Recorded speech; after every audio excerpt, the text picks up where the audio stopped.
Imagine you've been kidnapped by aliens. They take you onto their ship, show you to their leader, who tells you that these aliens are planning to conquer Earth. They've been hanging around the planet for the last few years to study it, and they think they know almost enough to be able to set up an alien government.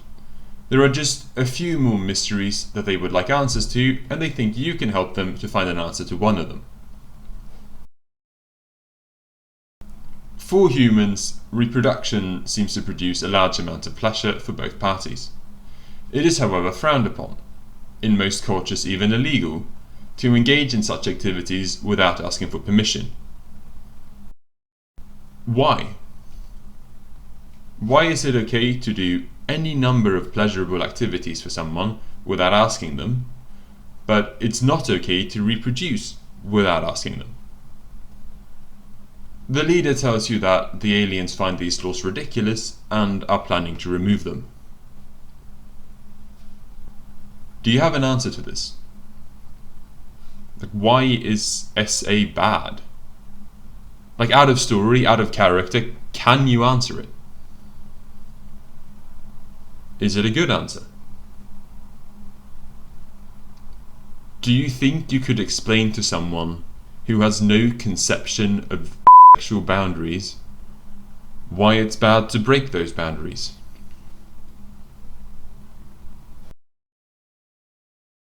Autism, formerly called autism spectrum disorder and autism spectrum condition, is a neurodevelopmental disorder characterized by deficits in social communication and social interactions and repetitive or restrictive patterns of behavior, interests or activities, which can include hyper and hyporeactivity to sensory input. That's the first sentence on the Wikipedia article, and it's clearly not meant to be read aloud. The article overall is fine. It covers all the basics, essentially everything a neurotypical would ever have to know about autistic people, and some random facts about neurochemistry because that's what Wikipedia does. One thing it doesn't include is how autistic people experience emotions. It makes sense. The only articles that I could find on this were from this year, 2023, and they only really scratch the surface. But for me, it's one of, if not the most debilitating part of being autistic. Autistic people react differently than most in some situations.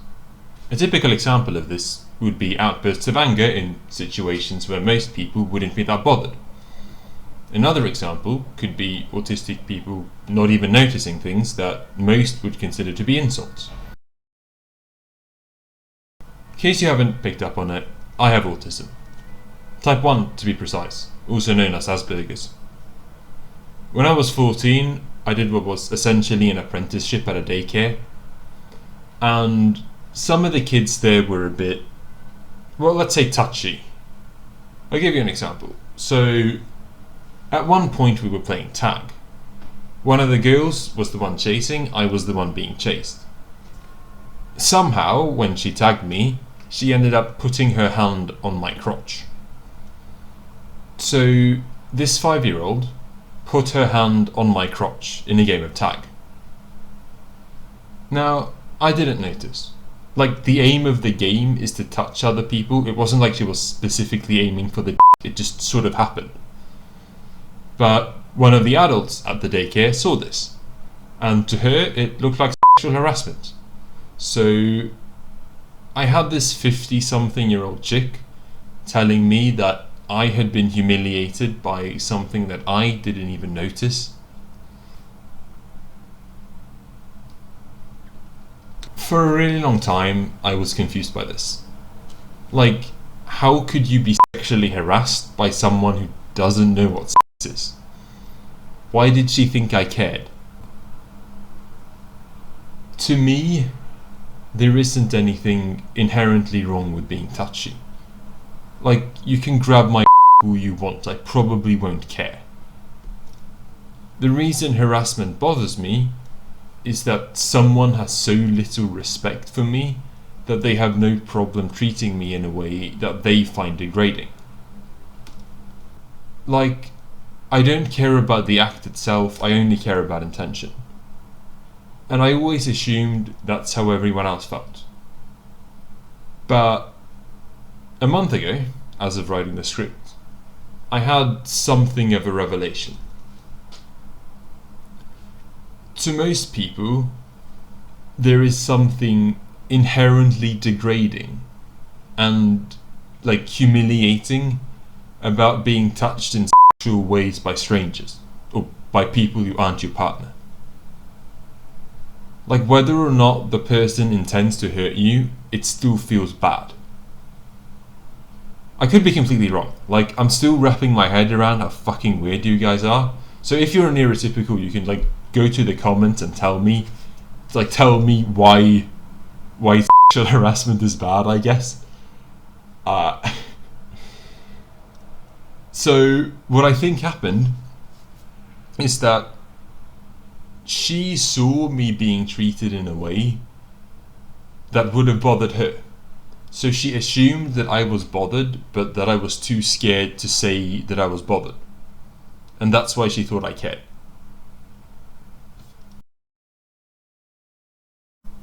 I've scoured many dark corners of the internet, spent dozens of hours looking for any kind of science on how autists experience emotion. I found virtually nothing.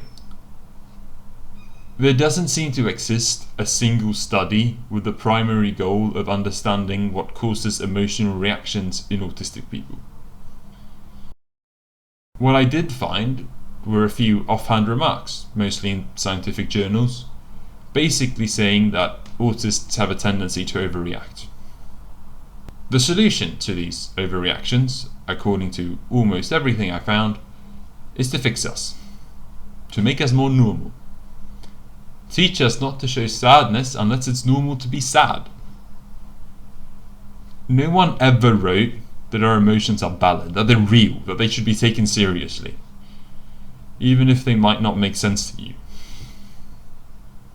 No one cares. Unless I can explain how my brain works in a way that makes sense to NTs, my experiences will never matter. And I can't always do that. Sometimes it's literally actually impossible for NTs to understand me.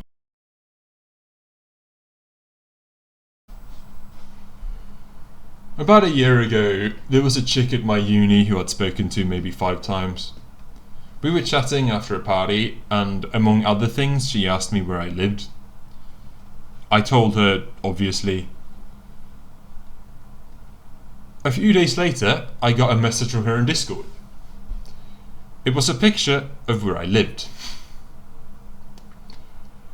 A text followed this picture, reading approximately, "Is this where you live? I'm not a stalker, haha, I just wondered if this is the place." I have screenshots of my reactions to it, but she deleted the messages so I can't show you what she sent. Take a second, step back and just think about how absolutely fucking insane that was. I barely knew her, we'd spoken a couple times, and this motherfucker feels the need to come to my house, but that isn't enough, no. She needs me to know that she's been there, but not by telling me, but by sending a fucking photo. And then she has the goddamn audacity to tell me that when she stalks people, that isn't being a stalker. Imagine if someone at your work or school or whatever, who you've spoken to at lunch a couple times, sends you a fucking photo of your home. I freaked out, obviously. And 5 days later, I responded by saying, basically, what the fuck were you thinking? She made a joke. And then she didn't speak to me until the summer vacation. After summer, however, she was treating me like we were good buddies, like nothing had happened. It's not like she still hadn't given any kind of explanation or apology or literally anything. I freaked out again, obviously, and sent her an angry message explaining how I felt and that I wanted her to explain why she'd taken the picture. What do you think happens next? Does she perhaps explain what she was thinking? Go so far as to apologize? Of course not. She blocked me. No explanation, no nothing. Oh, I hate this so much. There are a bunch of positions at my uni which students hold. They basically fill functions for the student life. Maybe 5% of everyone who studies gets one at some point. When these people are chosen, there's a process lasting a few days. The goal is basically to ensure that no quote-unquote unsuitable people are chosen. A part of this process is hearing complaints from other students.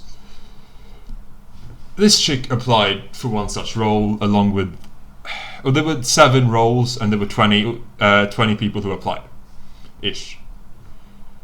I obviously told the person choosing committee about what she'd done. What do you think they did?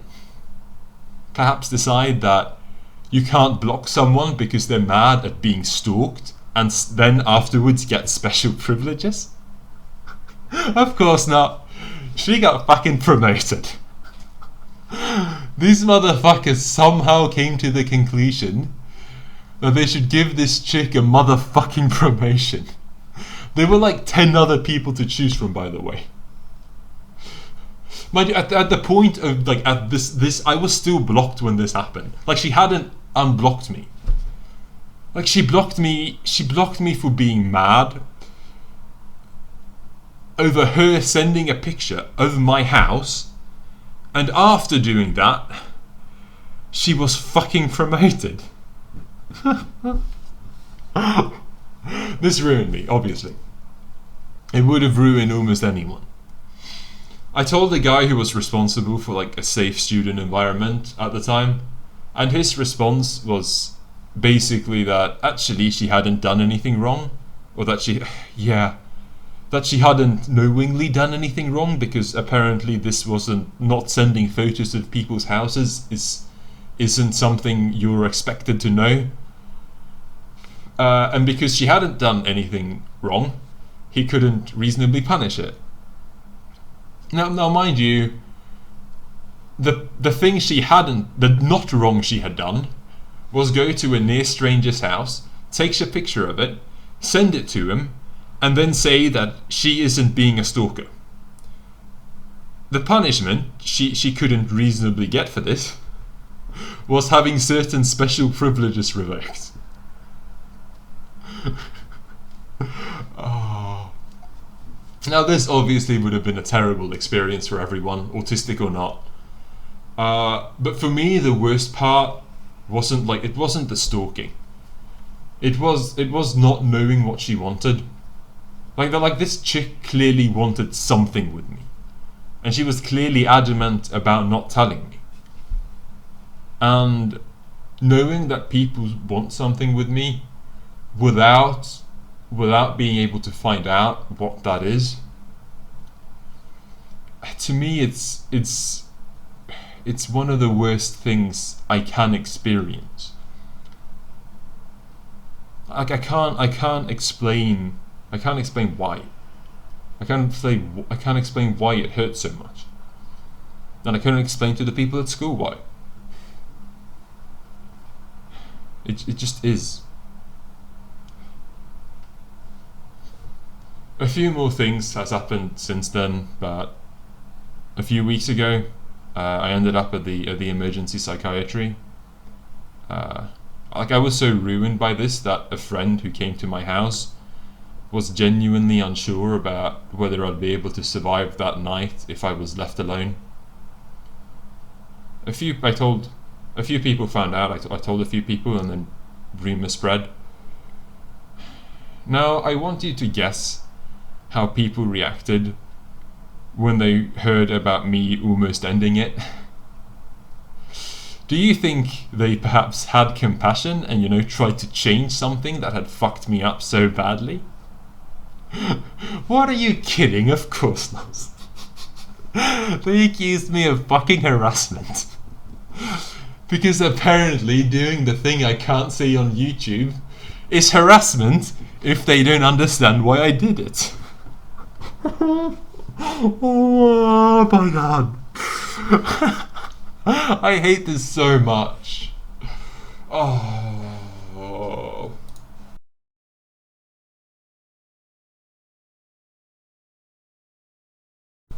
So what's the point of the story? The thing I wanted to talk about is how the experiences of autistic people are ignored and belittled all the time. Like, I can't explain to you how many times I've been stuck on a metaphorical spaceship trying to explain to my alien overlords why essay is bad. And it traumatizes me for life and I might actually die because of it, isn't a good enough answer. I need to convince people that they would have cared as much as I do if they were in the same situation. Sometimes I manage to do that. Sometimes I don't.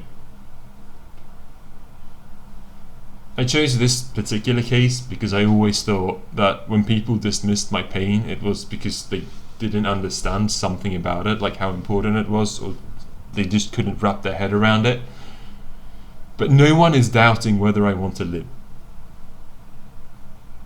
They just don't care anyway.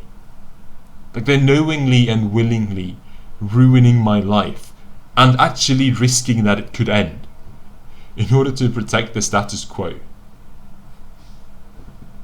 I was wrong. People don't care. It's not that they don't understand or have a hard time adapting. Most people just do not care about those who are different.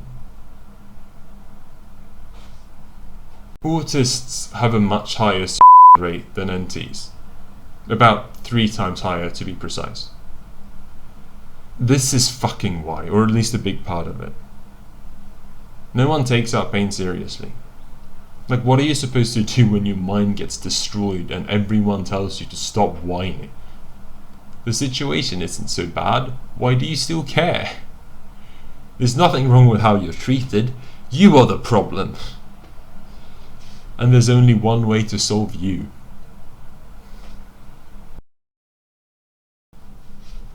So what can you do about it? Imagine the opposite situation, that an autistic guy you barely know sends you pictures where you're passed out on the floor wearing nothing but your underwear. That's fucking bad, right? And you tell him that. But if he answers by saying that he's really sorry that he hurt you, that he and his friends often send those kinds of pics to each other, so he didn't realise there was anything wrong with it, and he asks you if there's anything he can do to make you feel better, how do you feel about him then? He is autistic, after all. He probably genuinely thought that was okay to do. So most people would accept the apology, tell him to never ever take photos like that ever again, and move on with their lives. Autism's always going to cause pain. No matter how hard you try to prevent it, when we don't understand you and you don't understand us, sometimes someone gets hurt. It's not your fault. It's okay if it happens. If you accidentally ruin someone's day, don't be too hard on yourself. But do take care of the person you hurt, even if it makes absolutely no sense why they care. And hold others accountable. If they cause pain, they are responsible for dealing with that pain, even if it doesn't make sense to them. That 3 times statistic isn't going to change itself, and this is the best thing you can do to change it.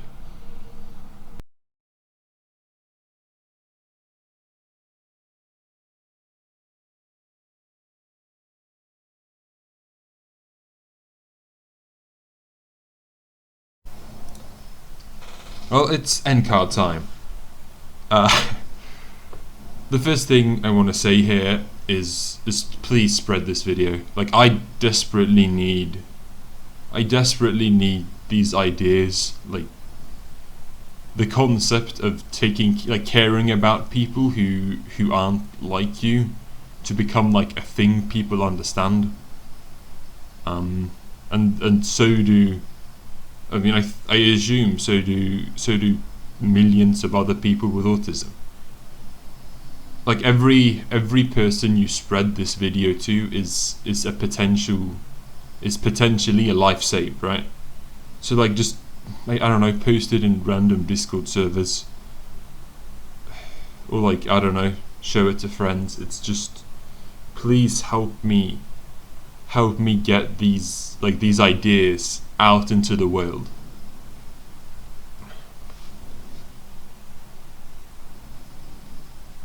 The second thing, it's kind of a parenthesis. I live in Sweden. Sweden is a very conforming society. So, like, for someone whose brain is literally structured in an unconforming way, that fucking sucks.